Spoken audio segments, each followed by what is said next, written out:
Hello, Mr. Josh here. In this video I'll explain the idiom Knuckle Sandwich. Before that, would you like to win 5 hours of Skype lessons with me? Simply subscribe and leave a comment for this video to be entered into the draw. Details are in the description below. Now, back to the video.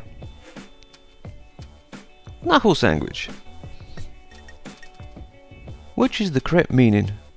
A punch in the mouth? A rare type of ham sandwich? A knuckle joint in a car?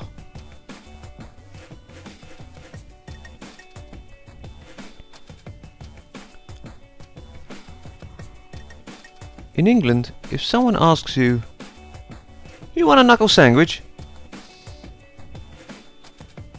they are most likely going to punch you in the mouth,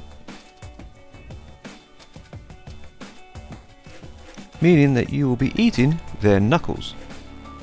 Ouch! If you enjoyed this video, you should try one of these.